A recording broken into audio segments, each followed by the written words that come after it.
My name is Clara Towson, and I'm a friend of the show. Boom. I am Francisca George, and I'm a friend of the show. Perfect. Hi, my name is Susan Leemans and I'm a friend of the show. Boom. Yeah. My name is Zainab Sammaz and I'm a friend of the show. Boom. Hey guys, my name is Sasha Vickery and I'm a friend of the show. Boom. Hi, my name is Lloyd Harris and I'm a friend of the show. Perfect. Hi, my name is Jan Faria and I'm a friend of the show. Boom. Yes. Take one. Well done. Hi, my name is Jasmine Paolini and I'm a friend of the show. Wow, Jasmine, you got it in one time. Ready? Play.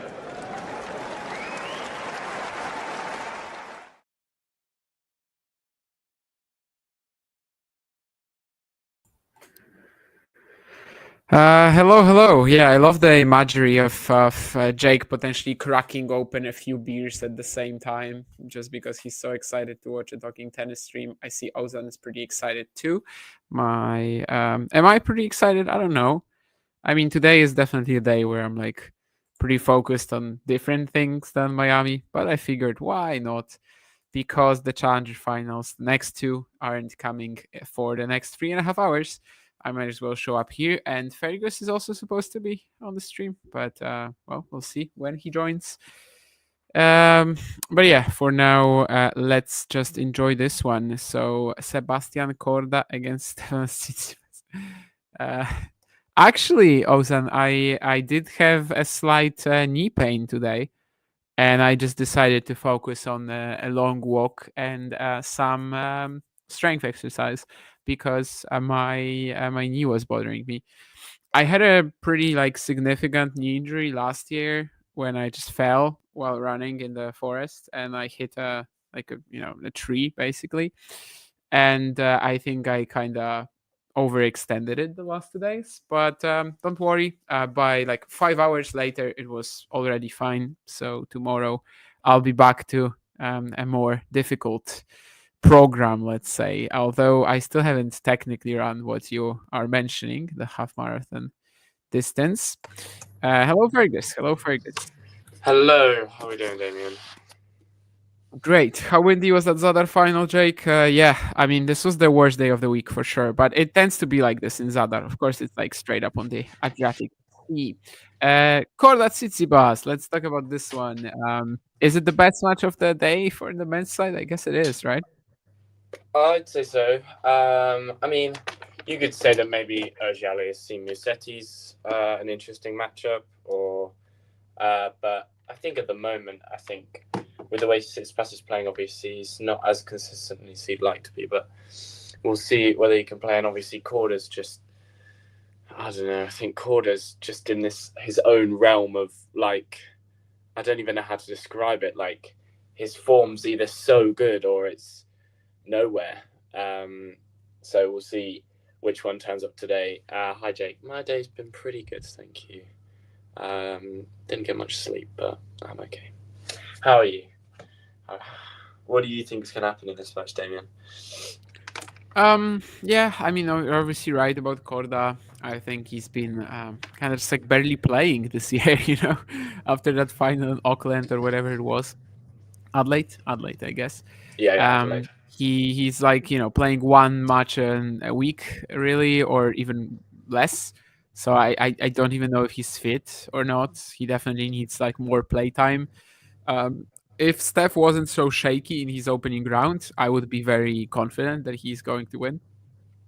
But because of that, I'm kind of like, Korda has all the assets to like attack his back and to go to the net, to play all these short angles he's known for.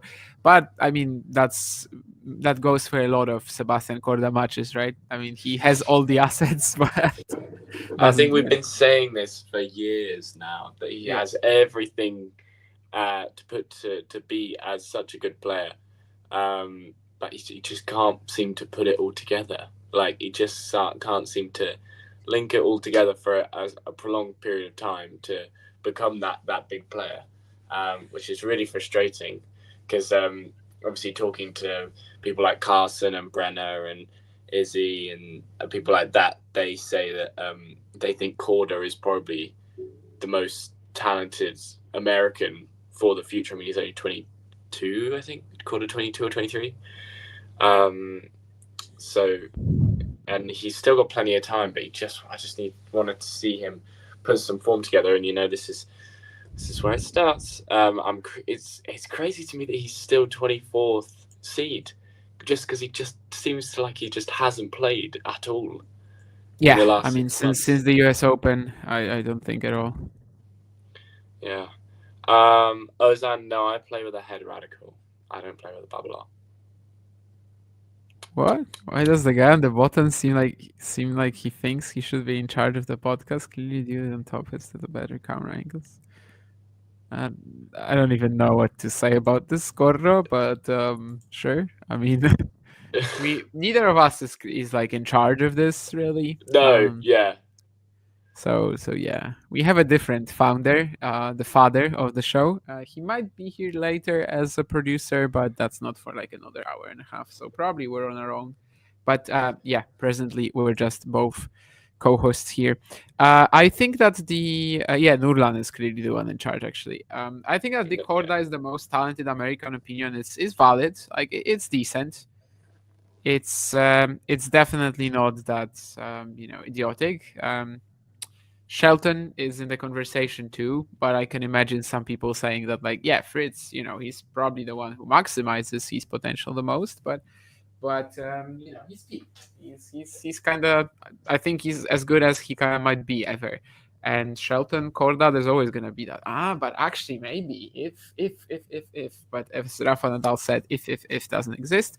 I spent honestly the entire last minute just listening to what you were saying, and I forgot they were playing, so I didn't see how he won the first game. It was a backhand mistake from Tsitsipas, so pretty standard. Into the net off the return. Right now, Ozan, I actually play with a different brand. I used to have a Wilson, but it broke, and I don't really want to buy a new one. I'm wondering where my racket is. I think it might be in my car, but I'm playing with a Pro Kennex, which is a bit of an off-brand, but it's one of the top 10 brands in the world. Whoa! That second serve from Tsitsipas bounced before the net. Okay. I thought it was a reaction to the racket brand I mentioned for a second. No. But No, fair. The Tsitsipas' second serve landed on his own tee line, I guess. Yeah, that was very strange. Didn't get a hold of it at all. Follows up with a very nice forehand there, so it's okay. Yeah, I like how he's hitting it early. Definitely doesn't seem so far like it's Korda rushing Tsitsipas rather the other way of the ground. Which is probably kind of required for Sebi to win this match. Yeah. Actually, Seppi was do you remember Andreas Seppi is, man, I didn't start watching tennis this year, but I didn't actually know he was a Kennex user. This brand was not really known to me, but I just had a racket like this at my house from somewhere, and it's good. It's like a very old school 90 inches frame. I think it suits my game pretty well, so I'm not too desperate right now to look for something else, especially as I'm still playing once a month. So really, equipment is not at the top of my priorities. Table tennis equipment I switch pretty regularly, unfortunately, because it's also costly.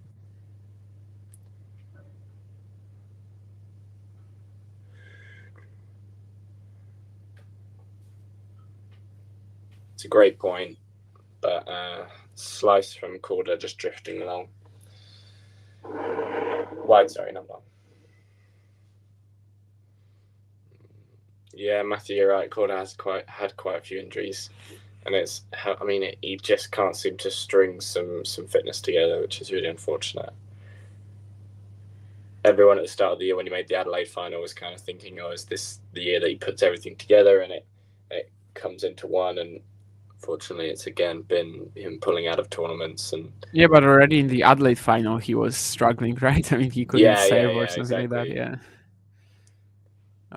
Of course, that was his first event since the US Open. So, but yeah, ever since I just don't know if he's healthy right now or not. Really.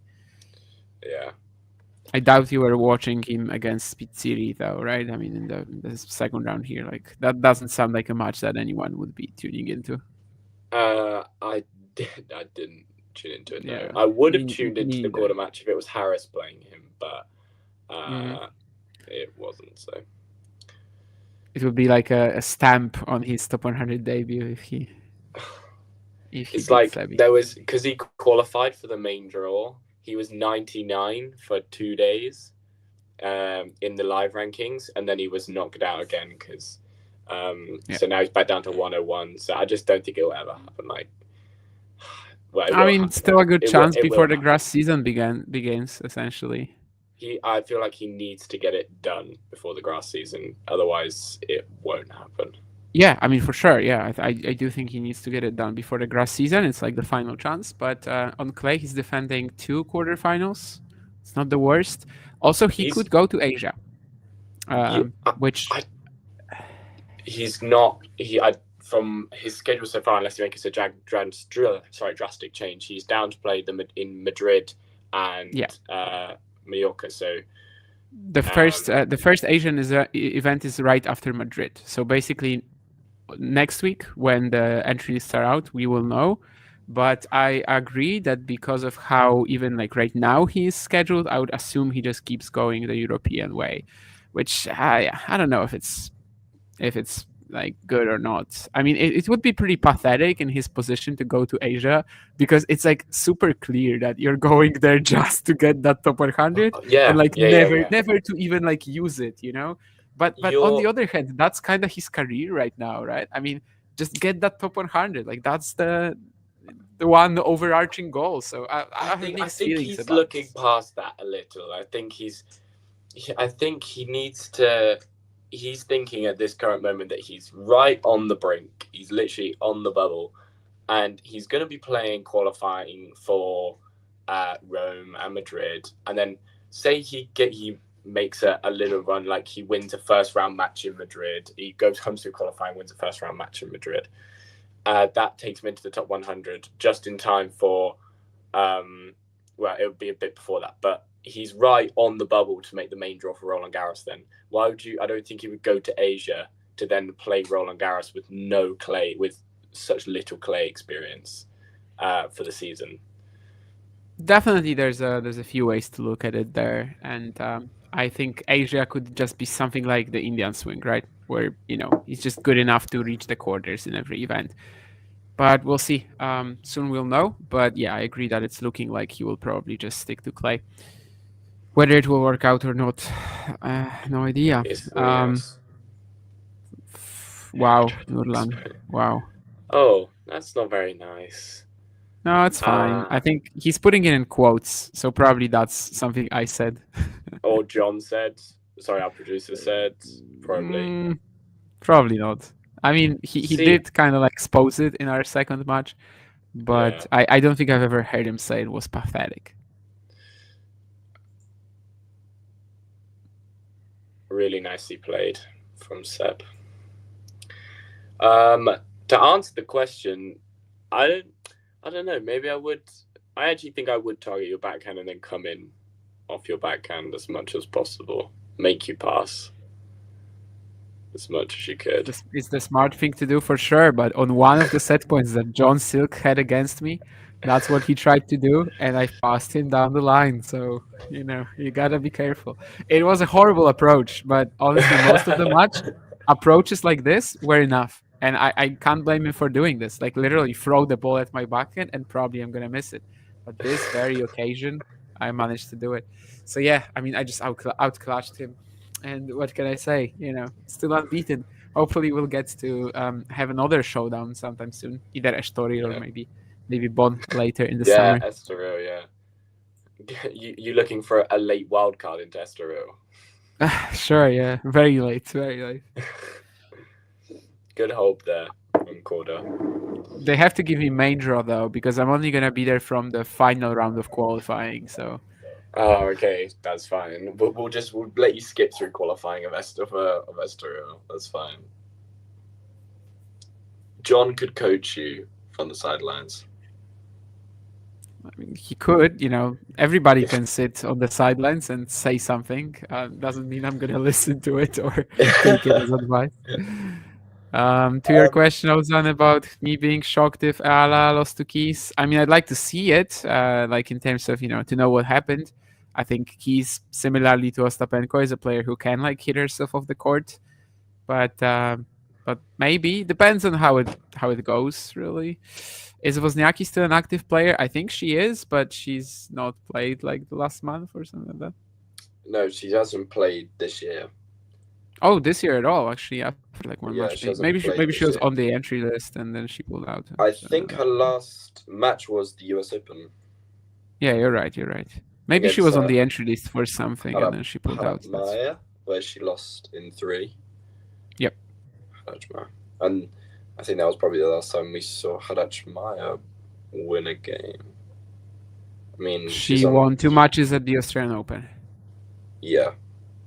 She's 2-9 for the season, so that's the only 2 wins she has. I was trying to dramatize her form, and I feel like I got the message across. She's really not in a good run at the moment, and there's a lot that needs to be resurfaced there because she's not in a good place with her tennis at the moment. Korda with a chance here at 11:30.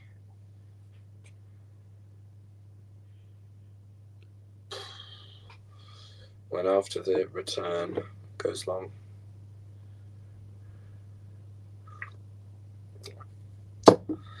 I suggest, Jake, if you're starving, that you get some food. That's usually how you end starvation.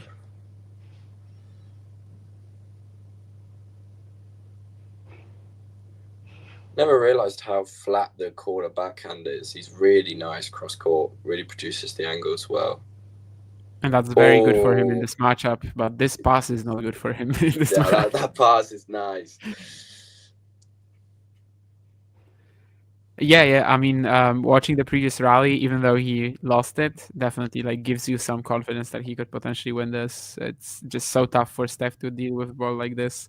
Doesn't really have a slice in his arsenal either. So, Steph's slice is such a short take back. It's maybe one of the shortest take back slices I've seen on tour. It's just like a little jab. That's why it's not as effective as he would like it to be. As a radical user, are you backing Taylor Fritz? No. Last night I said in like a frenzy of me trying to like find something different, I said that de Minaur would win Miami. Oh.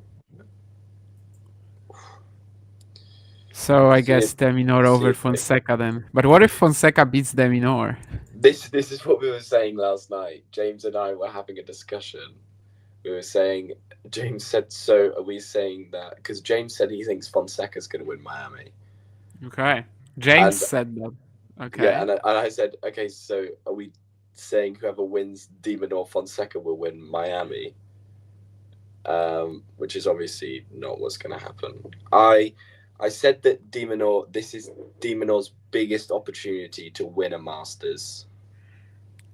I mean, I agree with you, but in a similar vein, I saw a tweet today from my Canadian, mutual, who was like, well, this is basically the best shot that Felix Auger-Aliassime and Denis Shapovalov ever had for winning an ATP 1000. And yeah, but you can say that about any player in the draw. You can, but I feel as though with how good de Minaur's been,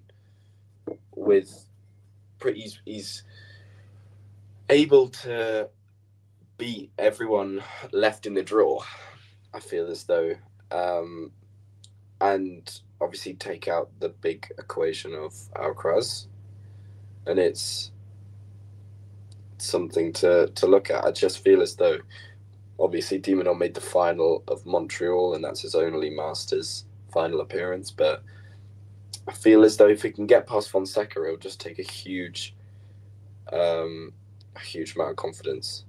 I don't disagree. Yesterday I was posed a slightly different question, but basically it was before the Humbert match, but whether Fonseca is a top 4 favorite to win the event.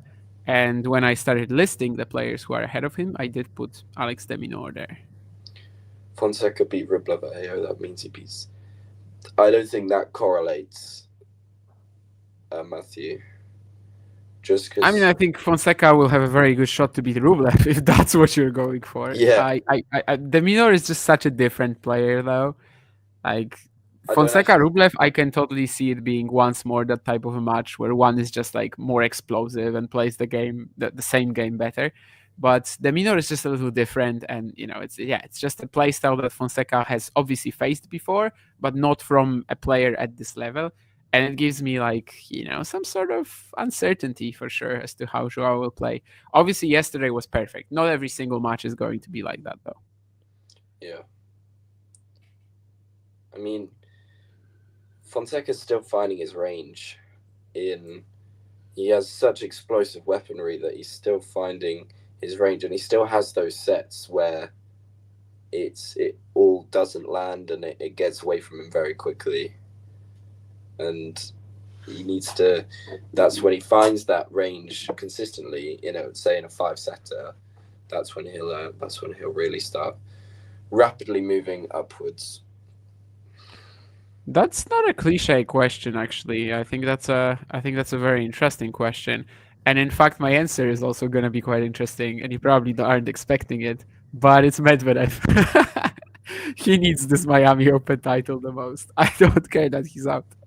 You're gonna struggle to give it to Medvedev at this point, but you can try. You can really try. I mean, I think he's the one who needs it the most. That's my answer. And I don't disagree with you. I really don't disagree with you, but it's a bit late. You're saying it's going to be hard for you to imagine a path to victory now for that. Yeah, I just feel like Munar challenged too many problems for him to get past. So, we'll see how that goes. We'll, on next week to 1 week today, we'll come back and we'll go, well, he was close, but it wasn't quite to be for Medvedev. Who do you actually see winning on the men's side, Damien? I mean, yesterday when I was asked that question about Fonseca, I guess I put Alex in front of him. I put Novak in front of him. Zverev, I guess I also put in front of him just because, I don't know, it's a big name. Maybe he wakes up. But around that point, I think is where we can basically say that everybody else has a similar chance. Of course, not counting Adam Walton, Coleman Wong, and the like. There's also Shapovalov. I think that's a solid opportunity, but obviously, he's going to be shooting himself in the foot and has to survive it somehow like he did yesterday. Yeah. I don't know. I mean, the favorite is... I don't think there's a favorite in there, really. Fritz is also I don't know. He has a poor record against Shapo. I don't think he is quite in the same league to me in terms of title contenders here as Deminor, Djokovic, Zverev, Fonseca, even. Lovely backhand from Korda down the line. Korda, honestly, I mean, wins today. Why not? Yeah, exactly. If he wins today, he's in with a shout, most definitely. I mean, Tiafoe, but he's been in rubbish form. I mean, he actually played a strong match against Davidovich Fokina, but I just think he needs more consistency on the court. I mean, mostly I just forget about him. The US Open swing is very good. New York, he plays amazing every single year. And after that, you can just not mention him for the next 6 months and nobody cares. Well, everyone mentioned him in Shanghai last year, so that's actually wrong. Yeah, I mean, sure. He made sure that everybody would be talking about him. Yeah, just not for... Musetti a breakup in the second against Auger-Aliassime.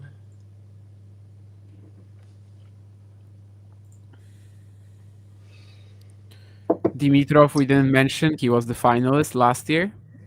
Oh, yeah. But maybe. I mean... If he's healthy. He played well again. He really battled hard against Khachanov, who was obviously always going to be a tricky test no matter when you play Khachanov. So, yeah. I'm very happy. I really like Dimitrov as a player. I think he's very nice to watch on court. He's also a very nice guy. So yeah, and he's in that Alcaraz section, so that could also help. Nakashima or Goffin for him in the fourth round. I mean, you'd have to think he's favorite, right? And then Cortes is just Cortes is obviously a different proposition, just taking one game at a time. Well, Korda is really pushing for this break here. I think the first 6 games, like while they were obviously even, there was a degree of like Tsitsipas hitting some incredible shots in order to stay on serve, like the passing shot. Yeah, I just that he's pinning him in on the backhand side, and Tsitsipas isn't getting out of it. He's not producing enough to get himself out of that corner. So now he's got to dig himself out of a hole. Yeah, and all the insane timing that Korda has, the kind of like the smoothness of his game, it's really coming together here. This matchup looks horrible for Stefanos, but I think he's won it both times they played, actually. I have to pull up that head-to-head. I don't even remember it off the top of my head, but I do think that's the case. Do I see myself as a tennis player? Well, there's a break. Three errors and one forced error.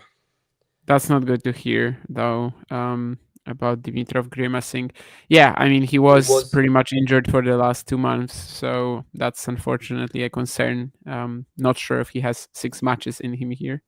He was grimacing a lot, but I think I only really saw him grimacing after there were a couple really grueling points. Okay. So, and then it was after those he was kind of grimacing. He was like, it looked like he was like completely cooked after those points. So, you know, we'll see how he does against Nakashima Goffin. Okay. The Tsitsipas Korda, forget about it. The one match that I saw earlier, that's Boodles, so we don't count that, obviously. And the other match is 2021. So, yeah, actually, they just barely played. Yeah. Fergus, what qualities in Taylor Fritz's game do you see in yourself as a tennis player? I like to think I have. I like to think I have a Taylor Fritz. I actually like to think I have Taylor Fritz's backhand. Very short take back. Just doesn't really swing through the ball. Kind of just punches. Yeah. Unfortunately, it's not nearly half as consistent or good as Taylor Fritz's actual backhand. And I mean, I wish I had half of his serve, but again, you know, that's why he's number 4 in the world, and I play university tennis. So there you go. Yeah, I'd say I have nothing from Taylor Fritz. But sometimes in a good way. Like I do think I'm a more natural mover, obviously. Like it's not tough. I do think I'm more like agile. So, you know, sometimes it's positive.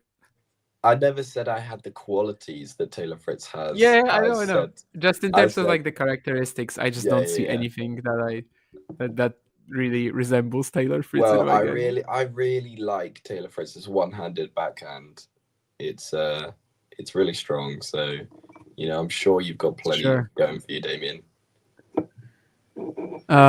By the way, what was that comparison, Nurlan? Alexandra Ayala is the Ben Shelton of the WTA. I mean, other than being lefties and being reasonably young and popular, I don't really know what you're going for there.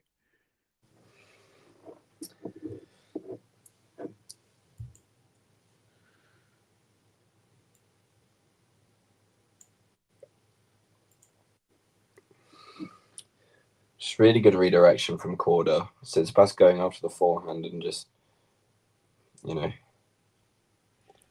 Korda has some very good matchups against like not Alcaraz or Sinner, even though he can also, you know, beat them or trouble them sometimes. But like the guys like Zverev, maybe not, but Tsitsipas, Medvedev, it seems like, you know, he should be beating these guys a lot of the time. Yeah. Is there a university tennis competition like we see in the US? Yes, the same sort of concept, levels, not as high. US obviously take their tennis very seriously. Yeah, in Poland we have it too, but it's not quite the same. Although actually in tennis, I've seen some like actual pros play the tennis university championships. Szymon Kielan, for example, he's like what 400 in the doubles or something like that. He played it 2 years ago, I think. In table tennis, I've I'm not playing in the tennis ones, but I've played 5 years in the table tennis university championships, and like some of the women especially, I think they're about like 100 in the world right now. But yeah, of course, that's like the better teams than my university ever was. But yeah, that definitely not the same as the system in the States. Yeah. They take it so seriously. I like that. I mean, even from like not only the university but from high school, it's like so important, the sports. And Yeah. well, it's not exactly the sports that maybe I would like to be participating in, like lacrosse or American football. No, thank you. It's not exactly what I'm made for, but I like that whole system. Seems pretty cool. I think I was kind of lacking that a little bit in my schooling system here. Just kind of like more, I don't know, focus on sports. They because there's so many restrictions, and it's tennis first and then education afterwards. Yes, US college will, well, I don't know if you put like the top against the top. I don't know, but it would kind of be like the same sort of thing as if you put the US versus Europe in the. I mean, for sure they would, right? I mean, yeah, you've got so many players coming from US college teams, and yeah. There's a guy that went to my university here. They played for the university team. He used to play very high D2 US college tennis. Okay. And then he came back, and obviously there's no restrictions here about what you do with your time and what you do with your. So he just let it all go, and then just like lost it completely. Like he just was nowhere near as good as a player when he came back as he was when he was out there. Why Żabianka, Ozan? I mean, I actually lived next to Żabianka for like 3 years. Twice in Przymorze, and then 2 years in Przymorze, and then one in Jelitkowo. These are like neighboring boroughs or whatever you want to call it. I think everybody in that part of Gdańsk, it's just about the sea. Żabianka is of course very close to the sea, but I'd say that's really the only fun activity you can do. It's not like near the old town, but it's definitely close to the sea. I was there like 2 days ago maybe, but just passing through.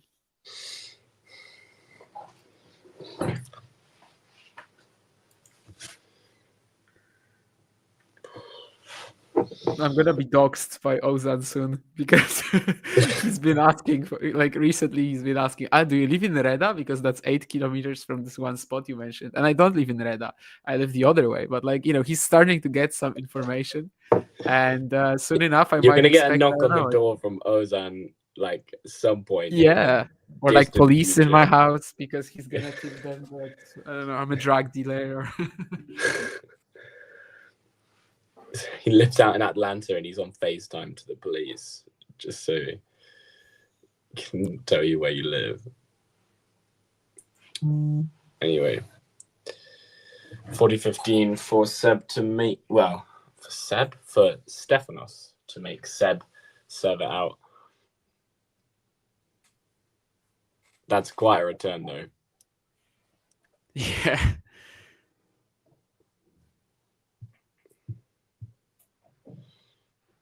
I don't actually know how old you are, Damien. If you know? No, I don't. I'm going to guess like 26? Yeah, that's actually exactly right. 26. Oh, is it? Yeah. There you go. See? Not too bad. Yeah. I was thinking you might say a little less, but it depends. Like with the beard on, I look like 26. With after shaving, I look like 22 probably, but that's but yeah. back to juice in this game. Korda really going after it, almost going for broke here because he knows that he has the opportunity to serve it out. Oh yeah, I mean it's such a free game for him, right? Just attacking the return like he did on that 40-15 point. Someone just texted me as well, like just very complaining about the quality of the Tsitsipas backhand. That just for 2 weeks it looked like top 5. But yeah, it's tough against Korda in these conditions, I think. Yeah. Whoa, that's a great forehand from Stefanos. It's an exceedingly good forehand.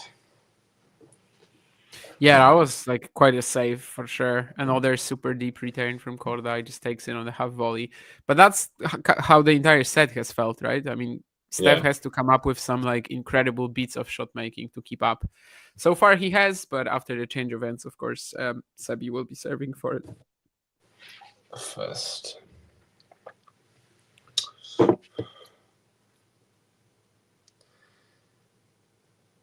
I've just managed to spill tea all over my lap, which is really clever because I forgot that I hadn't finished my tea. That's really clever. When you said lap, I was thinking laptop. That would have been a little worse than your lap, although unless it was very hot tea. But if you forgot about it, it probably wasn't. Yeah, it wasn't. 2 seconds. Don't worry about it. There was a stream like a year or 2 ago. I remember I just spilled like a liter of water on my floor and was very close to all the devices. And I started like 10 minutes later than it was supposed to because of that. Well, good memories now that I'm looking back at it without being as scared as I was back then. That I'm gonna get like, electrocuted.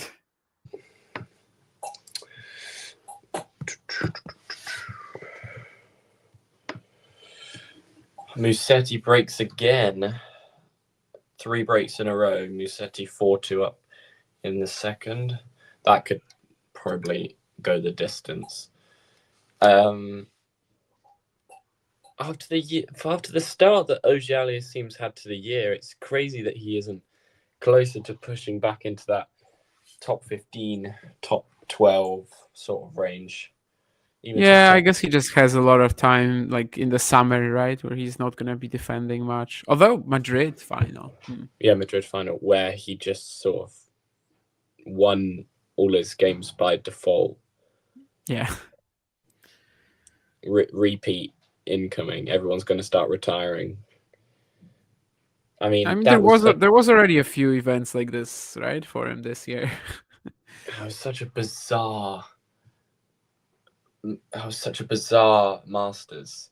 Like everyone and their mum was retiring from their matches. Like it was a bit ridiculous.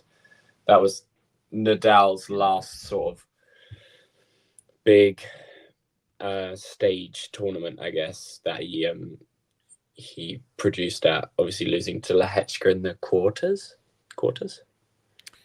Yeah, quarters or fourth round. I think it might have been fourth round, but I'm not gonna die on that hill. There aren't many hills that you die on, apart from that challenger tennis is better than main tour tennis. That's the main hill you die on. Definitely is, yeah. I mean, today there's no comparison between me being excited about the challenger finals and the actual ATP 1000 action. Lovely backhand down the line from that was Mr. a very Stefanos. nice backhand. That person that's just tasted you saying how bad the Tsitsipas backhand is now regretting his text, because that was very nice. Although it needs to be a bit more consistent. I wonder if there's a stat on like backhand quality throughout the season and where Tsitsipas ranks in the top 50. It's definitely there, but I'm not sure if we can like access it, right? I mean, Tennis Insights is definitely producing that. I think it should be easily findable, though. Like maybe not where he ranks, but what his backhand quality is, and then we can compare it to. Yeah. Would you accept 100k USD salary per year to become a pickleball media journalist? No. No, I would not. I'm laughing because I remember this question already being asked to me like a few months ago.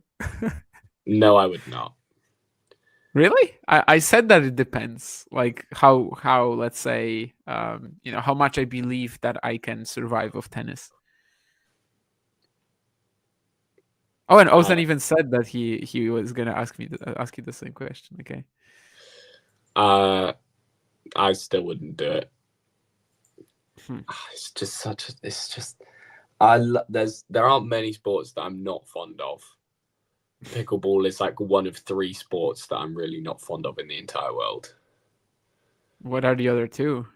I'm interested now. You're putting me on the spot now. I mean, you kind of forced it. I was just a general like figure. Like I was Okay. trying to like explain that like I love like 99% of sport. Yeah. I totally get that. I think the American ones suck, like American football. Oh yeah, baseball. I'm really not a big fan of NFL. I like baseball. That's fine. Okay. Hockey's fine. Like all that's ice hockey. I mean, is like it's fine. Like everything's all good apart from pickleball and NFL. Because I think if I'm gonna rattle some people, I'm just gonna say NFL is just rugby, but like with odds. It's not as it's literally less intense rugby is what it is. Like it's anyway, we're not getting into that. Yeah, definitely not. But sure, yeah. I mean, pickleball would be tough to talk about in like a media-ish way. But yeah, we've got some big developments here. Of course, the 2 breakpoints have been saved by Korda. There's a fabulous rally here. Yeah. And eventually, it's going to be Stefanos Tsitsipas taking it. Big reaction from his box. He like pivots very quickly to take that pass with the forehand, and Korda misses the volley, but he was in a pretty difficult spot. The only way I would ever take that would be if I got to talk to Jack Sock, Isner, Query, and Thompson every like you become the 5th host of Nothing Major. Major's podcast. Yeah.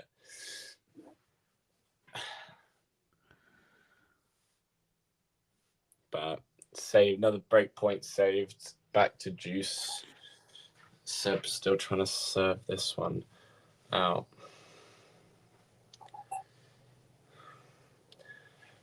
I would much rather be like a paddle journalist. Oh, forehand error from Korda, and it'll be a 4th break point for Tsitsipas to break back in this opening set.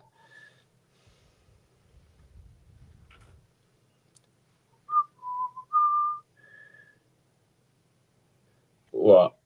You're like laughing, but you're not at the same time. Me? That was a bit of a wince. I mean, that was me just looking at Sebastian Korda getting a pretty good serve in here, and then being so tentative on that +1 forehand. Like you could just see he's not gonna drive through it. He's just gonna play I don't know, a 70% ball into that Tsitsipas backhand corner, and eventually led to an error. I mean, yeah, 4 break points. I don't think he got to a set point. He did not. Just a little bit of nerves. He's not been playing much. It's explainable, but well, we'll see. Could be another one where like the assets, they all lie in Korda's hands, but maybe not necessarily lead him to a win. We'll see.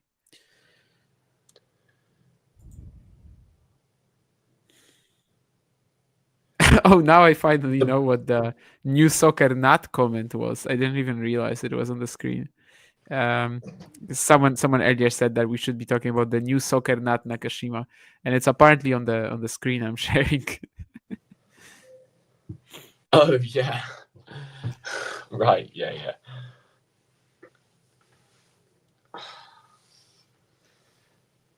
Nurlan is not a fan of baseball and rugby. Yeah, I mean, there's definitely sports that I'm like lukewarm about. I never really watched like ice hockey, but do I hate it? No. I mean, if there's the right time for it, I can watch it. I don't mind it. I think there's definitely sports that I don't understand as well, which might sometimes lead you to just not liking them too much if they are too complicated, which I feel like American football is actually part of it. I just I can't be bothered to even like start, thinking about the rules. No, thank you. Ozana, I absolutely love cricket, but it would take a while to explain to you.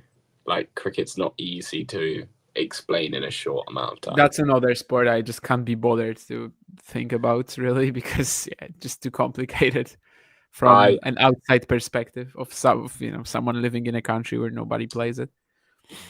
I play a lot of cricket, so yeah. But it's not that easy to explain. Super easy hold for Stefanos. The momentum fully with him. Yeah, after that break, and then holds to love with some lovely ball striking. Looks like Musetti's going to take the second set 6-2 against Auger Aliassime. Can't tell if Nerland's pranking us or whether that's actually true. That is actually true. 6-4 after the MTO. She broke again to take it. So 4 matches already over on the women's side today. This is the 5th one. I guess not many. Well, Świątek and Kostyuk winning pretty easily. Badosa, Towson, Muchova, Svitolina. These were pretty even matches. So Eala is kind of looking for the first upset.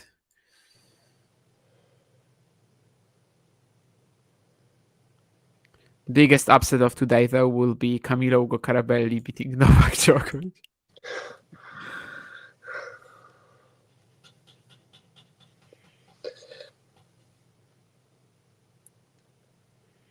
It just, it's not like, as much as it sounds ridiculous, it's almost like it's not out of like the realms of possibility. Yeah, but it would rely on Novak being, I don't know. I don't even know what. Yeah. Drunk. Novak playing like he did against Nardi last year in Indian Wells. Or like he did against... No, not even that, honestly. I mean, Nardi at least has a hardcore game, aggressive game. Playing like he did against Del Potro in Shanghai 2013, but for the entire match. For the entire match? What? For that one, there's like 2 games where it looked like he'd like lost, like he'd taken a drug and he'd lost control of his body. Like losing his balance for the entire match. Getting food poisoning from Acapulco. Yeah, I was about to say, we're not in Acapulco. Can't give him food poisoning.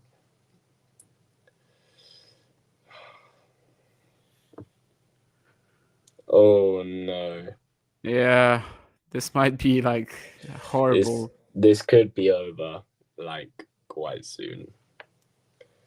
I just have a feeling after if Seb gets broken here after he served for it and then he's pulled at that error, like it's... Yeah, in case you guys are not watching, that was just a smash he missed into the net, but it feels pretty relevant. I mean, it was, first point of the game, but such a long rally, basically did everything right up until that point.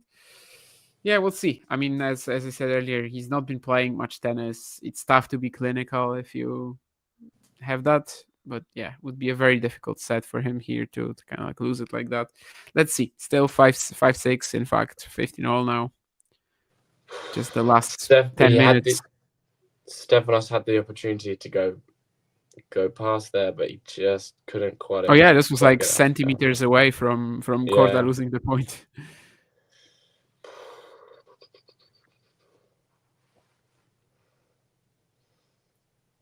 Are you going to be watching the Monteiro Nava final? Yes, I watch all Challenger finals. Even if they're at the same time, do you have multiple screens going? Yes. Today it was actually the case. 11 a.m. my time. Zadar, 11:30 Murcia. So committed to the Challenger Tour grind. I highly respect it. Nothing more important to me, almost. I guess think family, there's life. Nothing more important to you than the Challenger Tour grind. Yeah, sort of. So that's almost true. Yeah, I mean, obviously there are some exceptions, but yeah.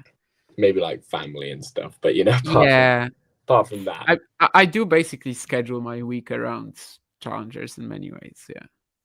Good hold from Seb. We will have a tiebreak to decide this opening set. Yeah. Will I sacrifice my love of tennis to become the main pundit of handball in Poland?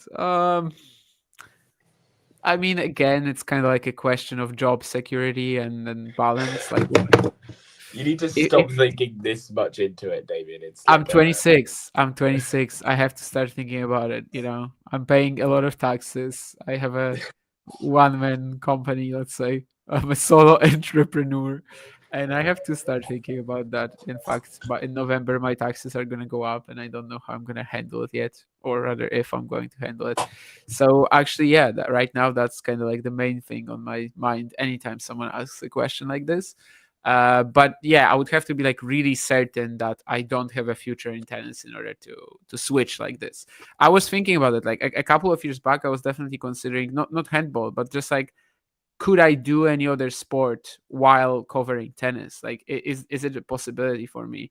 And I thought about it at first. I think I was even maybe like, considering applying to some websites or whatever. But then I kind of realized that maybe only darts, but otherwise I just don't think I can do it. Like, tennis just consumes so much that I can realistically say that the only two sports I watch enough to have a say in, I think, tennis and darts, and that's it. I couldn't really do anything else. I mean, I could, but it would be just like half-assing it, and I don't like doing that. Darts is interesting. You didn't strike me as the kind of person that liked darts.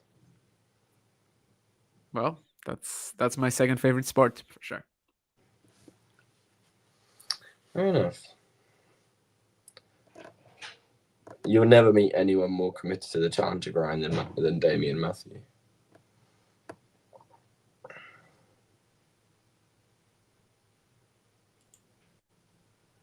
Have I met anyone? Oh, okay, that was a question. Yeah, it's a small world. I mean, in terms of like people traveling internationally to challengers, it's just a few people, John included.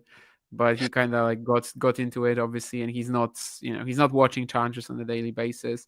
There's a few people on Twitter who are watching a lot of challengers as well, and I definitely like very much value these interactions.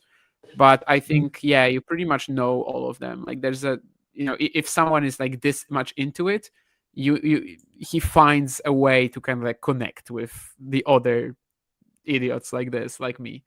So yeah, I'd say it's definitely a very small world and a very small group.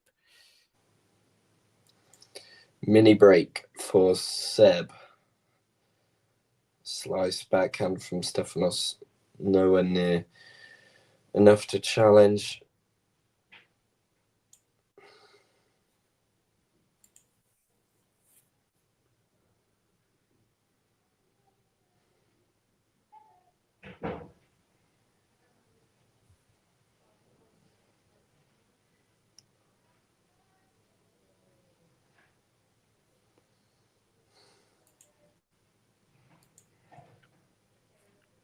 Korda has this thing where, like, while watching him play here, like, I just kind of have this feeling that whenever he's hitting a shot, I can 100% tell you like how confident he is, whether he is just fully driving through it, or whether there's some sort of hesitation, or whether he's just thinking, oh no, I'm gonna miss this.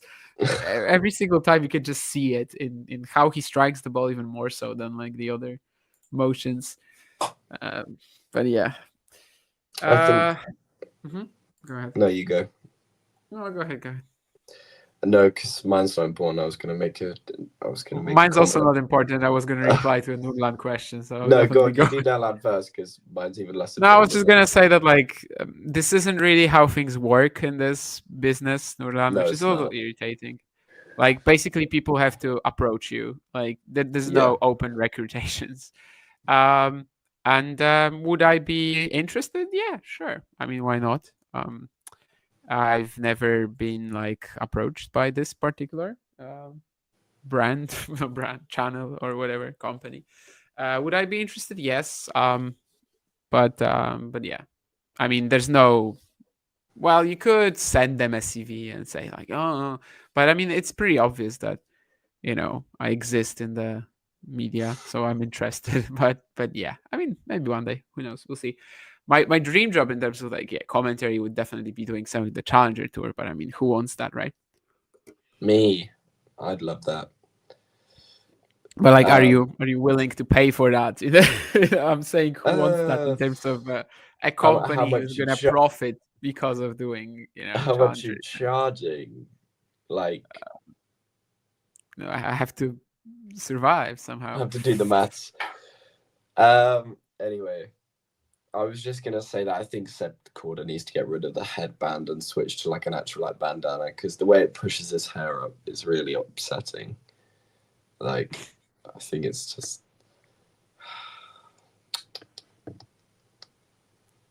the important things in tennis. Yeah. I think currently he should probably focus on different matters, but maybe after the match he can listen back to our when he rewatches our watch along talking tennis, Seb Korda, he can take my advice. Yeah, that's such a long rally. I mean, he's kind of putting pressure on that Tsitsipas backhand, and I guess it works out in a way that he knows he's not gonna get burned by a massive shot suddenly. But it also wasn't the most aggressive I've seen him hit, but it ends up working out. It's 23 shots, and it's Stefanos missing first. Mini breakup. I mean, if Korda wins this set, it won't be relevant that he could have done it 15 minutes ago. It's not really gonna be something on his mind, or it's not gonna be reflected on the scoreboard, of course. Well, it will be that. Never mind. You know what I mean.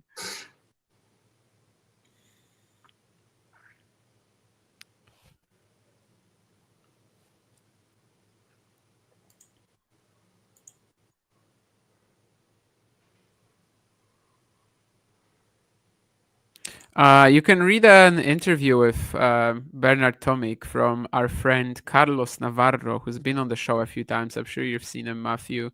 It's pretty interesting, and Bernie kind of explains his motivation there. It's on Punto de Break, of course, the Spanish media outlet that Carlos works for. He was recently at the Challenger in Kigali, and that's where he got to talk to Bernie a bit.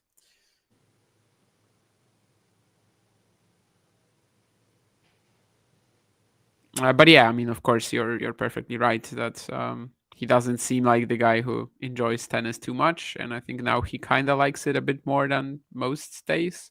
But that also explains why he's playing in like basically resorts all the time and just very nice places.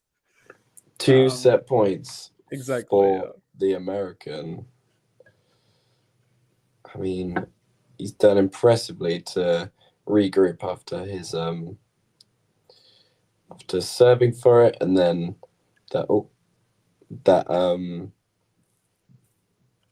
having that smash that he missed on first point of 11th game. But there it is. Seb Korda takes the first set in a tiebreak, 7-6. Very impressive from the US man. I mean, Stefanos played well. It was quite a high quality encounter, to be honest. There hasn't been too much to complain about. I think that's pretty obvious answer, right, Fergus, or not? Why? What do you think my answer would be? The first one, right? Yeah, I think probably. That is what... Obviously, I don't have the stature to just become a tennis pundit as much as I would like to be, so I have to build up some reputation first. I do sports journalism at university, so this is what I'm... Yeah, I mean, why not? I mean... Yeah, no, absolutely. This is what I'm being taught, how to go about stuff, and I'm hopefully planning that there's the timing sort of lines up, and the Challenger Tour are asking for a media intern this summer, so I might have to see if I can take up that offer. But yeah, we'll see if the timing matches up. But something like something media based in tennis is perfect for me. Traveling around the world doing whatever is what I want to do. That's what I want to do with my life. Sure, that sounds great. I think that like a year ago or something like that, they were also looking for that. So I think somebody like sent it to me, but I'm like, I'm not. I don't know social media at all. Like I am very old school. Damien's ancient. Yeah, I am very old school actually with some of these like internet things. I generally probably feel the strongest in actually like kind of what we're doing here, like a talking heads type of thing. But yeah, if I was going to say like my dream job in tennis would be just commentary for challenger events. That's where I think I would find myself the best. But it just doesn't exist, A job like that does not exist outside the US, which obviously there's someone there who's doing that very well, and I don't wish to kind of like substitute that. But if there was an opportunity like this in Europe, if somebody is ever going to make that sort of role, please. Well, I think tennis is still a growing sport. Obviously, it's been around. But challengers. Challenge is yes, okay.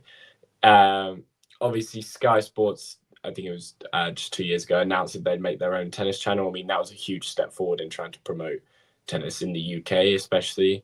And yeah, there's steps being made to still promote tennis, because obviously it's a lesser known. Well, not a lesser known, but it's a lesser followed sport. So steps are being made, but whether in the next 5 years we have challenger commentary, that's something to think about. There's been some attempts actually. Like last year, Challenger Tour started hiring some challenger commentary, on their own, not just USTA, but it's just in the US. Well, that's not really a possibility. I've been told that if they develop that to Europe, I should be, part of the conversation. But it's not really something that has a date on it, or it's not something that I have written on some paper. So that's okay. I still have some insecurities as well regarding my language skills and whether they would be good enough for a role like this. But first of all, let's try to create it. And obviously through my work steps. and development of, development of challenger coverage, which, as Matthew said, it's a very small world. I'm basically just like leading the charge. So I'm trying to make more people know about the Challenger Tour. It's Damien against the hopefully world, that will guys. lead to something. It's I'm Damien trying to against create the a world. job offer that doesn't exist yet. That's something that I sometimes say to people. Everyone's got to, every job has to be created somewhere, and you're pioneering currently is what you're doing. Yeah, absolutely. Like it's I'm not even joking, and it's not. I know it might.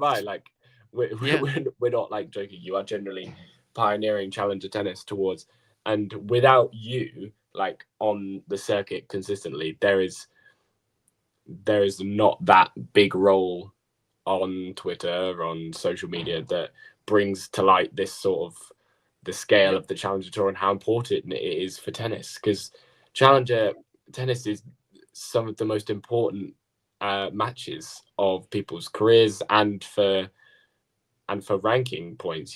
These are where the new players come through. This is where the big stories sometimes come in. Like you look at the people that turn pro late on, they start playing challenger tournaments and they win a challenger. That's just a huge deal. This is what is such a huge part of their life. So, challenger everybody goes through that level. Literally everybody. Everyone. There's not a single player that went straight from ITF to main tour and then shot straight up the rankings. Yeah, Matthew, I still think this is the worst possible, clickbait in the history of. I mean, I guess there was a challenger event in that movie, but I bet you hated that film so much. I mean, I didn't watch it. I just know it's not. I just know it's. I just know it's not about challengers, really. I mean, I know, yeah, there's a challenger event, but you know, it's not exactly what I would expect from a film called Challengers about tennis, right? But yeah, enough kind of this, like, you know, sweet talking. Let's focus on Sebastian Korda and Stefanos Tsitsipas. Entertaining first set indeed. Most of it we felt like Sebi had the upper hand. Very good matchup for him. He has all the tools to attack the backhand. Suddenly stopped being easy when the pressure was on, but he's up a set, so can't complain. Already in this first service game, Tsitsipas is just after an error from Stefanos. He's done that a couple of times. The ball toss hasn't quite been right, and he's trying to get the kick serve going out wide. Oh, close from Sebi on return, but not quite there. Seb's done really well, especially with that serve out wide. He's managed to neutralize it straight back down the line, and it's sort of pinning Tsitsipas in that backhand corner is immediately just putting him on the back foot.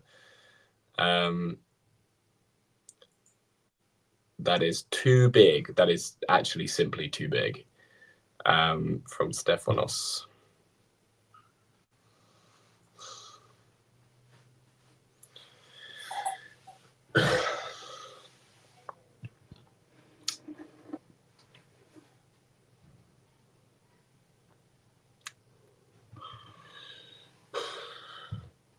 Korda is all over the return, like all over it. 30 all on the Tsitsipas serve. I mean, if he manages to break here, I mean, we'll see. A long way to go still.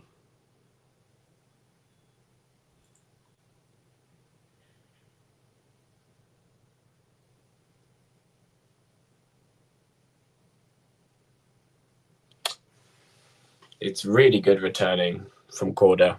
Really strong returning, right on the baseline, giving Tsitsipas no option by having to put less on that forehand and whip it straight down the middle, and then just waiting for Tsitsipas to make that error off the backhand side.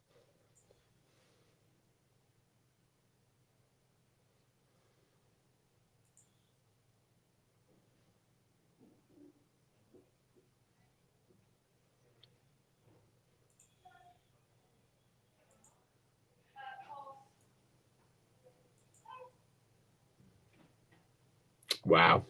I mean, the returns, so good. So good. Yeah, and when he's applying that sort of pressure right away, he's really been able to, like, kind of dominate this match. It's only when the nerves, the hesitation kicked in. We'll see if this gets to 4-3. Yeah. Yeah. I mean, he would be 3 games ahead, so. Yes, sorry. Yeah, but if, of course, yes, if they keep holding from here. It could be 4-3. You never know. It could be 4-3.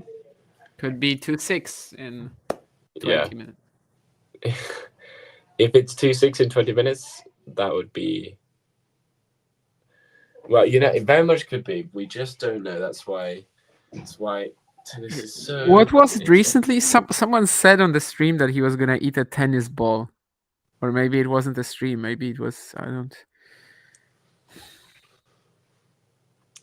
What got you started with this tennis love affair we all have? I started watching tennis like religiously. US Open 23. There's like 5 matches that I remember watching tennis of, like, being brought up in a house that, like, if there was a big match on, that it would be on the TV.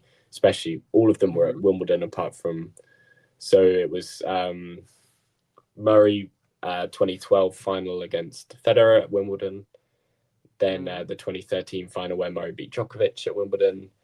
The 2016 final at Wimbledon. The Raducanu US Open win, and the Norrie semi-final against Djokovic. Yes, Damien's gonna love that.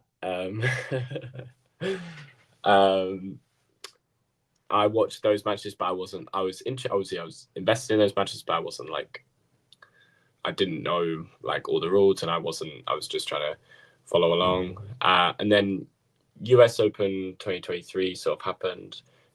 Draper made the 4th round, and I was really enjoying it.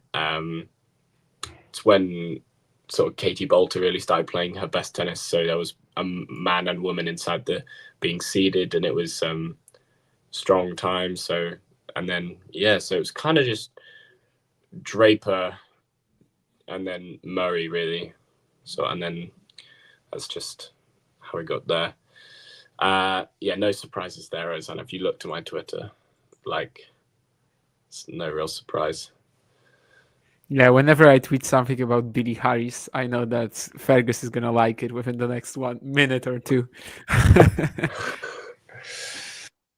Anything about Not that I Harris, tweet much Evans. about Billie Harris because, typically he's not one of my favorite players to watch. But there is that top 100 story recently, so I guess. Yeah. And also the Indian swing, I had to tweet about him. I mean, I basically tweet about anyone who's. You say you had to, like it's such a chore, Damien. Like it's such a chore. No, I mean that's definitely a stretch. But there is sometimes people just are like, I don't know. They assume because I'm tweeting about somebody, I have to be like a fan of their game. No, yeah. I mean, like, it's a misconception. There's anytime Damien tweets anything about Choinsky, Evans, Jubb, Harris, I'm right there immediately. I'm just wondering whenever I last tweeted something about the Choinsky. Not been the most relevant player recently, but of course he, we do speak the same language. I have some, let's say. He's in Girona this week playing in a challenger.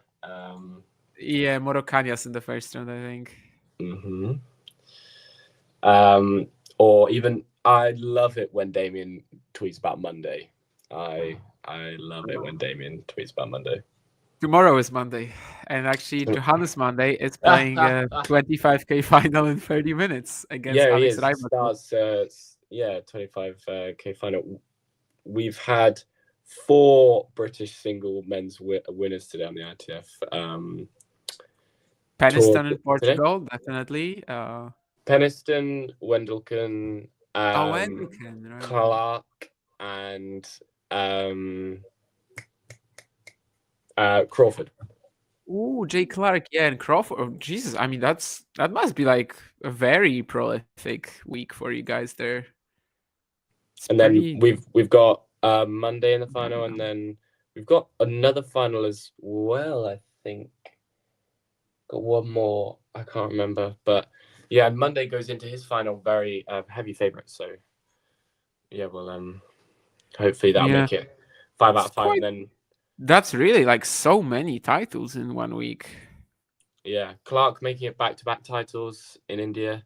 Crawford too, right? Yeah, Crawford too. Yeah, in Peniston's China. Been back on. He's obviously had a terrible year with injury last year. He's back on the rise, trying to get back into that top 300. So that's like 2 weeks in a row as well, because as you said, Clark and Crawford are winning back-to-back. And before Peniston, I think the previous Portuguese event was also won by a Brit, right? By Lovehagen? Yeah. Yes. Yeah. Okay. Well, the Brits are firing, and Sebastian Korda is just crushing the Tsitsipas serve this set. Oh my god! He's got 3 break points here. It's actually. 4-3 is looking less likely. 2-6 is out of the question. Out of the question. I was about to say, I'm still in this. You're not.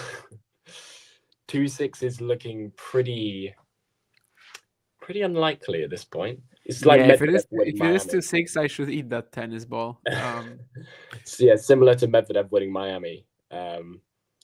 It frustrates me that I can't remember who said that, but literally they mentioned that they were gonna eat a tennis ball if something happens, and that it's going to be like one of these like horrible ones that they have, right now on tour.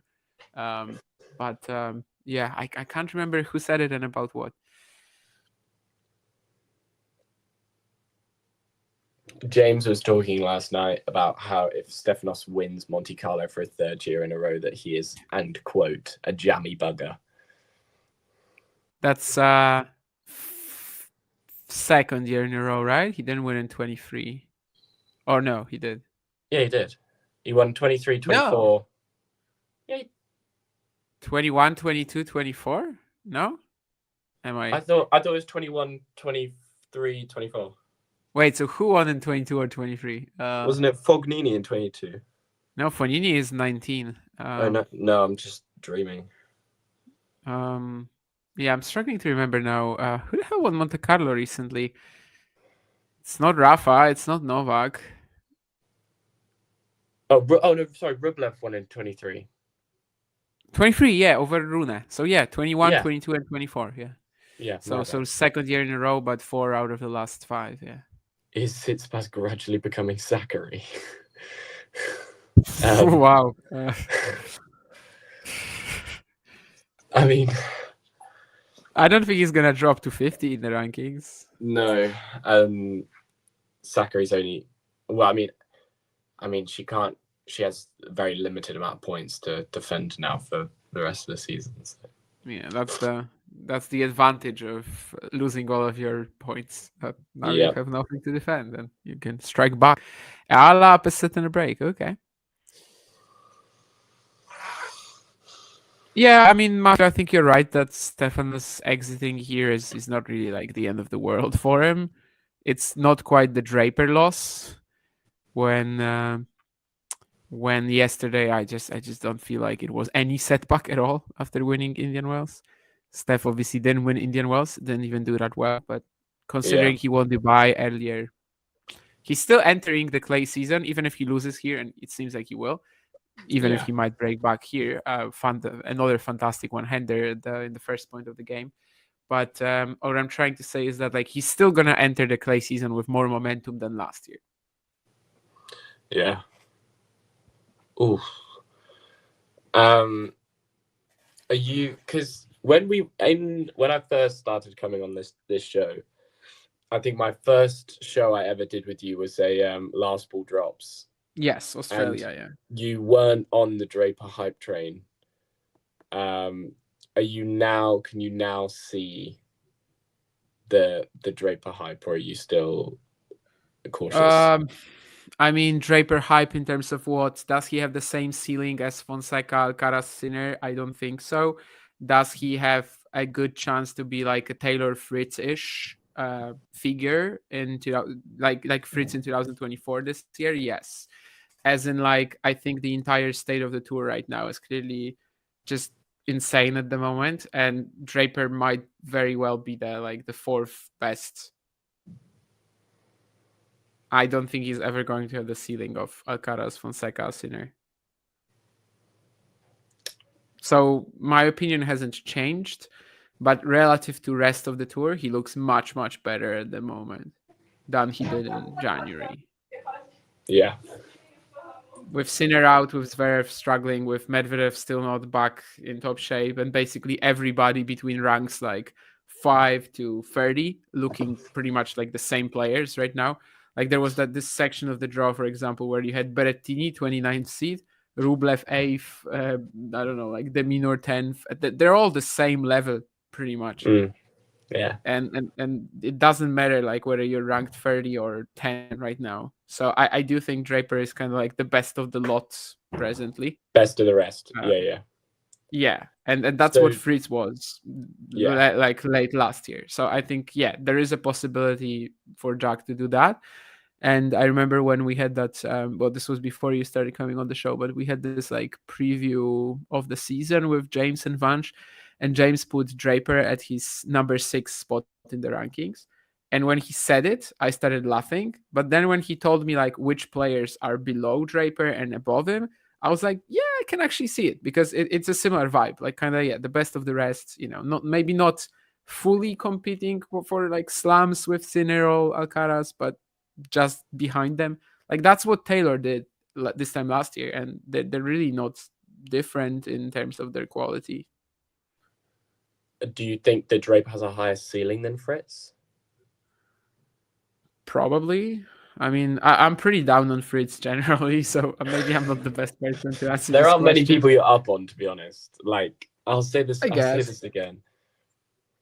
I tend to be like I am very just in favor and hyping up players if I think they aren't like their potential yet, that they still have a lot to reach. But then when they actually get to a level which like I'm satisfied with for them, that's when I lose interest. So I guess that's kind of how it works for me. So I'm gonna be like super, into the rise of whatever Alexander Shevchenko, and then he gets to the main tour, and I'm like, yeah, okay, Yeah, he's alright. Yeah. just moving on to other players. And that's Agreed, kind of Draper. what I've had with Draper too. That like Yeah. A Draper can be a top tier 2 player, but never thrown a top one. Yeah, well, I mean, everyone's has a slightly differing. Yeah, okay. That's what I was literally about to say. He can very clearly beat the best. We see in the last 3 meetings with Alcaraz is 2-1 up. So, and then Sinner, he's played twice and he's won all with that head-to-head. So, it's very tight. I mean, he hasn't played Zverev yet. And obviously, if you're looking at pure ranking, he's 3-2 up against Fritz. So that top four head-to-head, I mean, he only loses one of those, which is Alcaraz. So, Keys is about to be dumped out, apparently. Exactly. Ala 5-2 up. This would be like, 10 times better than her best previous run, obviously. So a massive moment potentially for her. Wish I was watching that, but we're doing that. I mean, I'm not saying I wish I was watching that instead of it, but I wish I had the idea of what's happening there. This is still a fun match, and in fact, soon we will have a lot of answers in regards to what Sebastian Korda will do. As that one break from 4-love, that was fine, losing that. Now basically is where the margin for error ended, and we are just one game away from that 4-3 prediction. I literally, how crazy would it be if it actually went 4-3 and he breaks from 4-love? Yeah, 4-3. And is that true, Fergus? I don't know. No, it's not true. I guess the implication is that you wanted to be the Alexia boyfriend, or again, Nerland just being Nerland, really. Sure. If this goes to 4-3, I mean, I'm just watching the Kostyuk underarm ace that Matthew, I think, mentioned earlier. Oh yeah. I mean, okay, she didn't give her a handshake, but she'd like wave her hand. So I guess that's okay. I mean, there's obviously it's for obvious reasons. Yeah. I mean, I know why she's not giving her a handshake. Sure. What would you take? Yeah. You seem to be Jesus. copping a lot of heat, Damien. I don't remember. Did you say that it would be like a battering? No. I basically said that Ayala, like, she was a massive prospect a few years ago, and like she had a lot of backing and hype, but then it never developed anywhere, and like that her game is just has not progressed since these days. So that's basically what I said. That like she's no longer a prospect in my eyes to like contend for titles and stuff. Matthew Thieves versus Foe never faced each other. Sure, that'd be a good, really good match. I mean, I expect Feast to come through. It will definitely be entertaining, but I still think Feast comes through pretty easily. Yeah, I think Tiafoe is a little overrated in the like entertainment department. Like he can be very entertaining, but there's also a lot of matches where he's just like moping around the court a little bit, and I don't know. Who's the most entertaining player on court apart from Alcaraz? Vatanuki maybe, or someone like that. I don't know. Someone who just like just attacks wildly. That's what I like though. So I understand that not for everybody. That's so like the same. I was expecting to say like Mute or something like that. Yeah, that's a. I mean, I understand if this is somebody's answer. To me, Mute can be a little tiring if it's like Same. a bit too much of the circus, especially live. I've had a couple of matches that I watched from him, and it was just no. Especially Ostrava 2022, maybe the first one that I ever watched live, and that was against Fortuna. He like took a medical timeout, 3 match points up, 3 match points down in the tiebreak. And I just remember feeling very tired after that match. I felt more tired than the players, and yeah, it's also like talking to him is like you have to pretty much tiptoe around so many things because you just don't know how he's gonna react. Yeah, I mean but yeah, I mean he can be super fun, sure. That's like a different type of fun, I suppose, but that's why I said that like my preferences are for someone like Vatanuki, probably. Yeah. Well, it's juice. You know, we're not that far away from 4-3.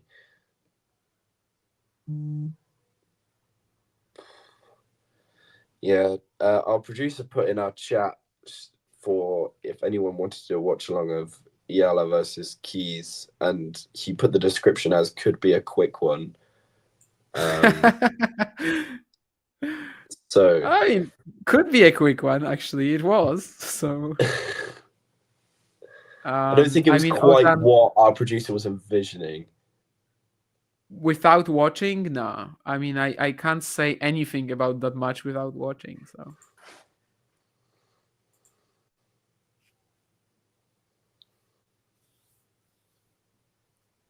if I watch a match from her and I see that there's some development in her game, okay. But yeah, I mean, I didn't see it, so. I say Feast to win. No, I wouldn't say Feast to win easy, but I expect Feast to win, plainly because of the way Foe's been playing recently. I don't have any trust that Tiafoe will be like at his best. Yeah. And Foe on home soil could be a tough opponent. Yes, if it's August. It's currently March. Speaking of Mute, he apparently just posted like a very long Instagram message about his match against Tabilo, and then also, basically that, more or less. Jesus.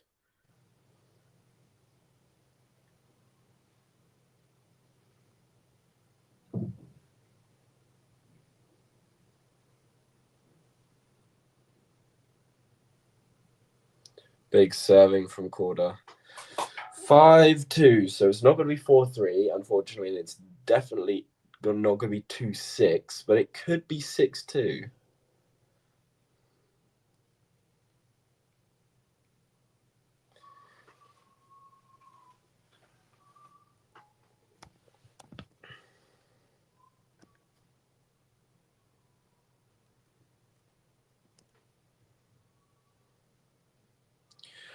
Musetti 5-2 up in the third against Ojal Yassim. Great result for Musetti there.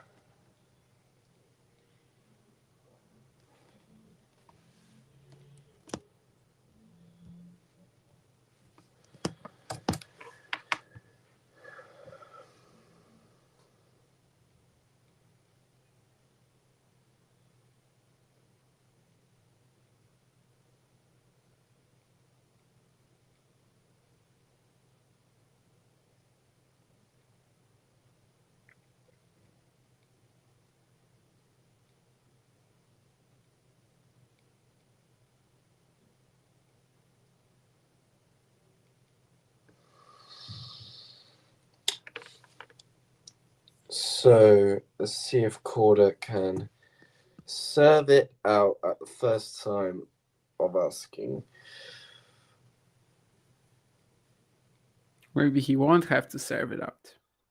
Yeah, maybe he won't.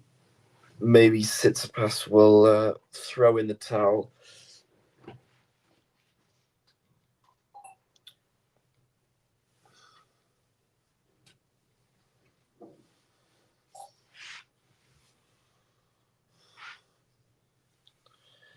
Well, Keys is coming down from the Australian Open high, it seems.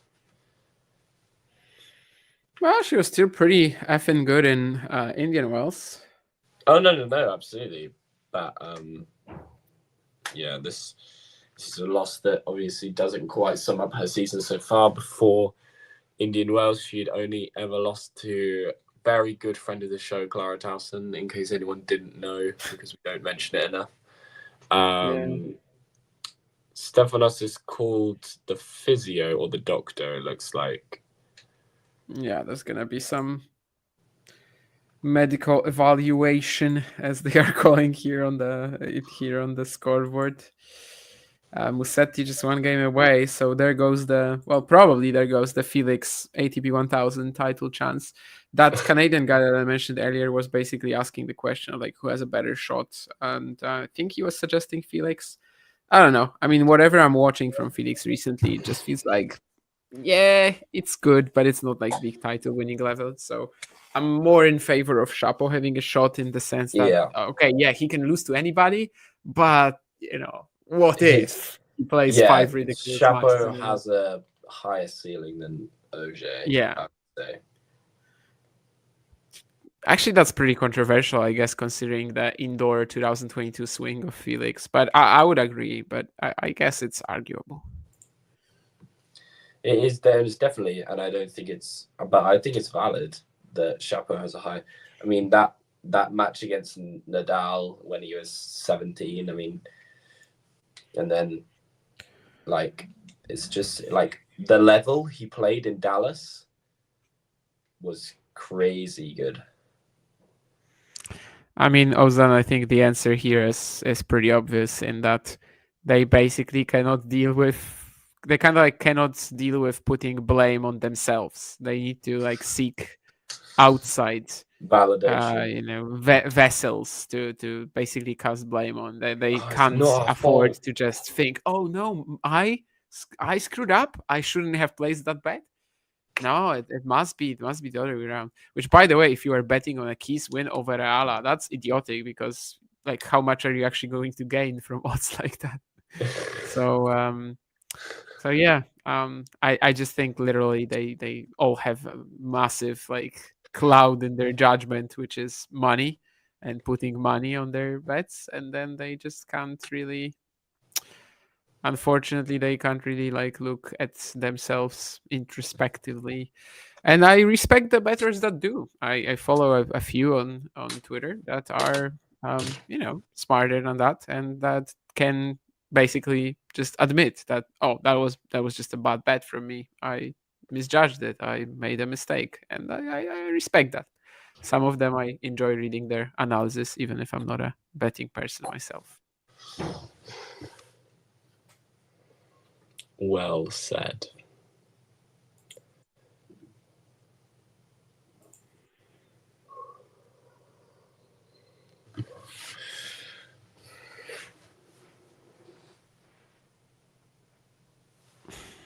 I wasn't paying attention, but Matthew says that Korda doesn't look convinced by the MTO.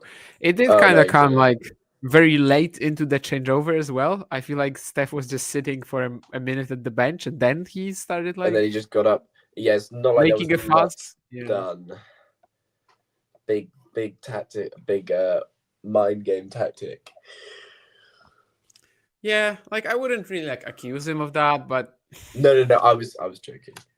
I know, but like I wasn't saying that you were, but yeah, it didn't seem like the most real problem in the world or something like that. No, it didn't. Well, Stefanos does his part. Now Sebastian has to do his. Yeah, regardless of if he liked the MTO or not, this is the moment where he has to take it. Of course, first set, he didn't clinch it when he was serving for it. He actually needed the breaker. Has to avoid that. As I said a few times, I understand that he might be a little less clinical here, all things considered. He just hasn't been playing much recently. That's something that definitely comes to you with much practice. But, this will help as the first serve apparently just touches the line just so briefly.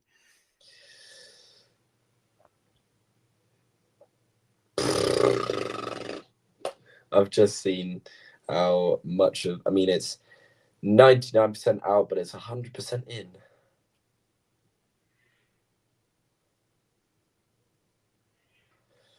That will help even more. Really good depth from Korda on the forehand, and Stefanos cannot get under it to come up and over. 2 points away now for Sebastian.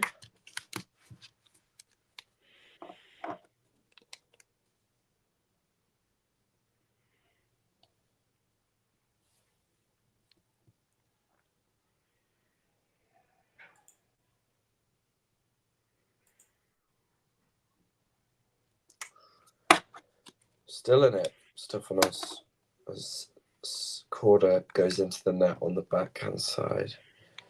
I mean, Ozan and Rafa Nadal is obviously congratulating them since they are part of his academy, but still fun. Of course, Alex from the Philippines and Coleman from Hong Kong. That's not like really even from Asia, right? That's not the most typical nations we are seeing succeed. So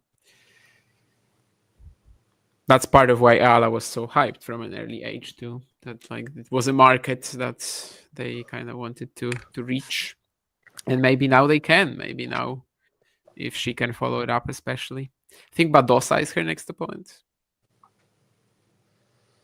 2 match points for Sebastian. Raducanu in 3.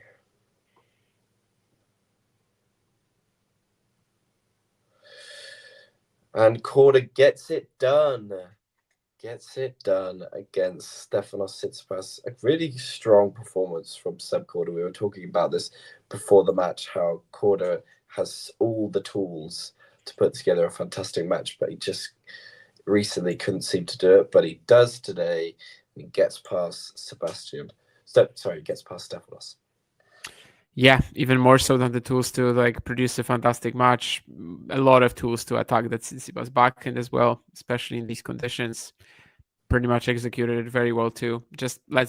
Oh, by the way, the match has just disappeared, but yeah, that's because Musetti also won. But yeah, pretty much just let's forget about the remaining the finish of the first set. Like that was the only moment when he got tentative and it got close.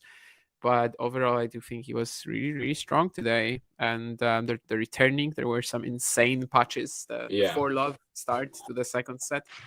And even at the beginning of the first, there were so many games where like Tsitsipas had to rely on some crazy shot making to stick with him, and that was not going to be sustainable. So as the moment Korda like got in a good hold of his nerves in the breaker, the match was kind of done. What are our predictions for Raducanu against Kessler? Nurlan is asking. Raducanu in 3. I think McCartney is the favorite. I don't know if I want to put like a set on it, but I do think she's the favorite. Emma, fine for her to finally start playing more, be a bit more healthy this year. Good stuff. I'm expecting some progress as the year goes on. I don't know if I'm quite feeling it yet. And Kessler has been so strong recently, defeating Buskova and Noskova here. In Indian Wells, she also played fine until losing a competitive match to Sabalenka, made the Austin final. I don't know. I kind of just like that, I guess, more match rhythm and things like that for her here. Navarro, yes, it's a great win for Emma. I think Navarro as a top 10 player, though, is one of the more, attackable ones, one of the more vulnerable ones. So I'd say that Kessler is the favorite for me. Who is Tsitsipas? Tsitsipas. Korda playing next? Do you know? I think is it Fisfo that? I just checked. It's Munar Monfils. Right, Munar. I mean, it could be another Monfils special. Still doesn't sound bad. I mean, no. You know what? I'll go Monfils to beat Munar, and then I'll go Monfils in a tight match. You've got Musetti, Ugo Corabelli, or Djokovic then in the quarters. Like Sebastian Korda can legit be a top 8 favorite to win this title now. Sebastian Korda players could do we be even top have? 16 favorite to win. Yeah, I was this just gonna say, title. how many players do we even have left in the event at this Well, stage? you know, But I he's going think to be it's a one of lot six. more. He's going to be one of 16. So you know, he's 1 in 16 favorite to win the title. No. We still have 29 players left. Yeah, but as in he's in the round of 16. So round of 16. he will be one of sure. 16 players. That's to an easy win. way to count it, I guess. Yeah. I was just looking at the whole round. Yeah. So in the round of 16, it doesn't mean much to be the top 8 favorite. In the in a round or in a group of 29 players, what I'm trying to say is that I can see a way for Sebastian Korda to win a title like this. I don't know if today, but it's possible. And this is the kind of performance he'll need. Of course, not every matchup will be as good for him as that Tsitsipas one. But, you know, he's a talented player when the game is clicking. Absolutely. Oh, and Vansh, I know what Vansh will be watching right now on Buchholz. Absolutely. Vansh is all over wow. immediately. Vansh. All over that. I hope he just, didn't get stuck asking questions to Iga Świątek or something like that, because Nakashima, he's gotta be there for the first ball. He's gonna be waving a huge banner. Let's go, Brandon. And let's go, Brandon. That's some sort of an American politics thing, which people are sometimes, let's say they at some point were saying, why are you saying let's go Brandon on the stream? I think to Vansh even. And he was like, well, I just like Nakashima. But I don't understand. It's something connected to Biden, I think. Anyway, never mind. Not the most important thing in the world. Anyway, yeah. Do you have anything you want to talk about? I'm all good. Okay. I don't have any weird questions to ask you. No social psychoanalysis. No. Do you think Milos Raonic will ever play a tennis match on the main tour again? Ooh, interesting. On the main tour as well. Yeah. I'm gonna say yes. I'm gonna say he gets a wild card for. Is it Toronto this year? Yeah, Toronto. Yeah. I'm gonna say he's gonna play that. Maybe not much more. That was literally the first person that came into my head. I was like, who's the kind of player that's been inactive? Is he going to play again? Yeah, I could see him playing again at back end of this year. But yeah, I like Milos as a player. I think he's obviously a big serve bot. But I don't mind watching him. He was he seems like he's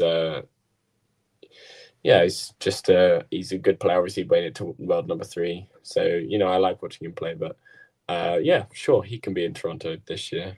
If he could tell us if he's going to be, that'd be even crazier that I pulled this prediction out the back.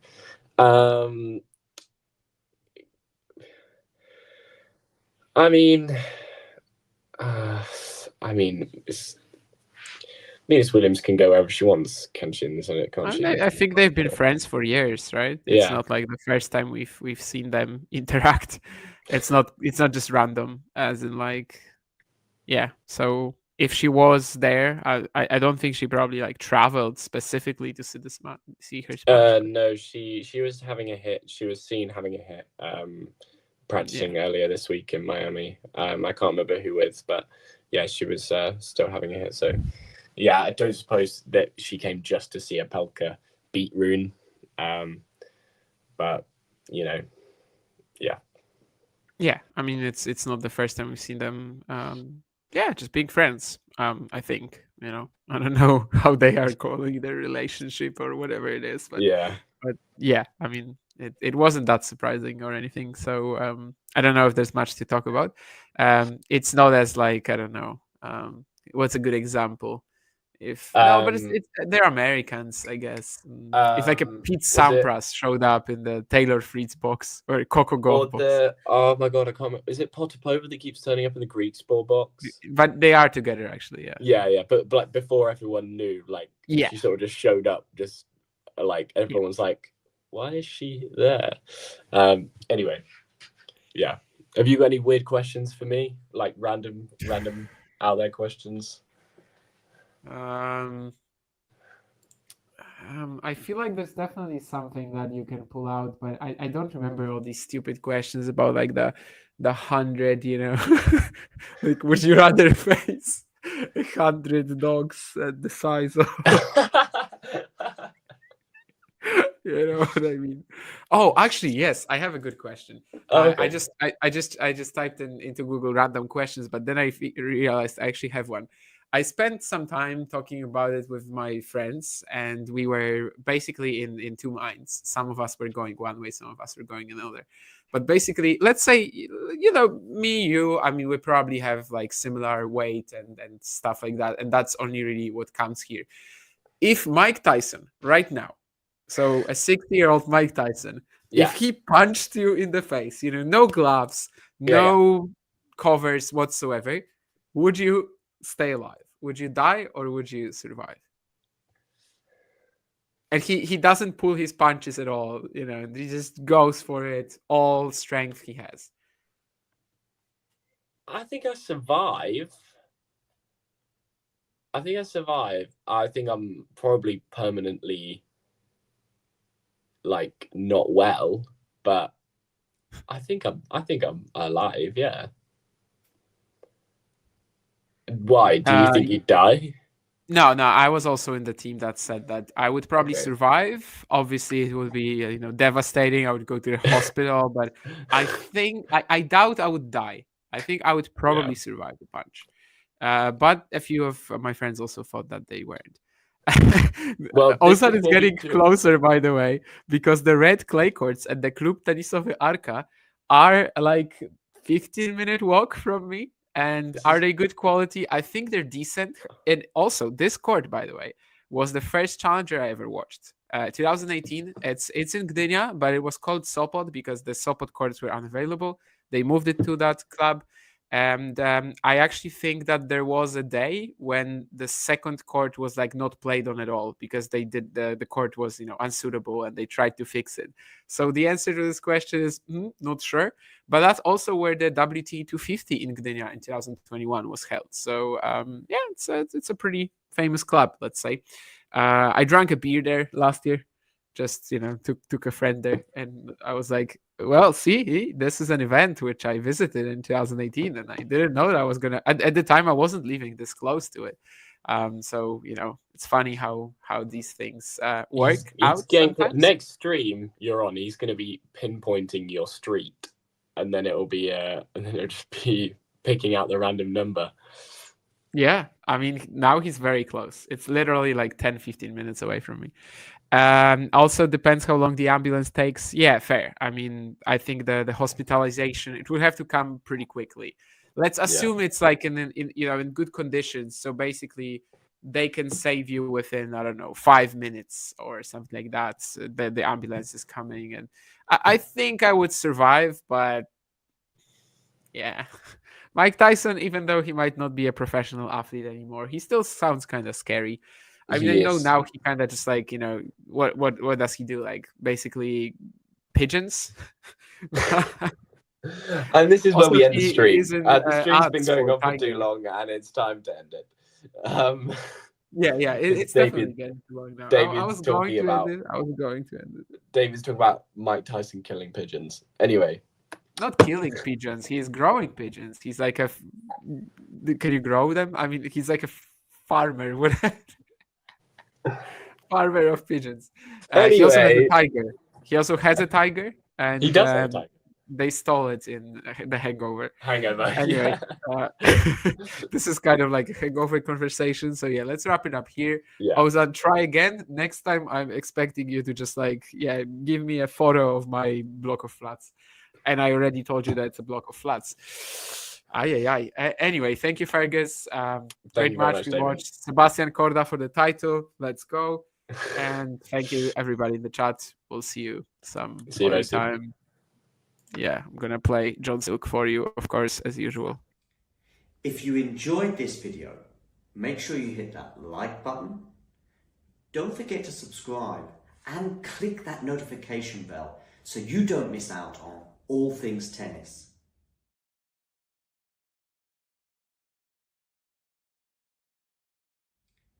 If you enjoyed this video, make sure you hit that like button. Don't forget to subscribe and click that notification bell so you don't miss out on all things tennis.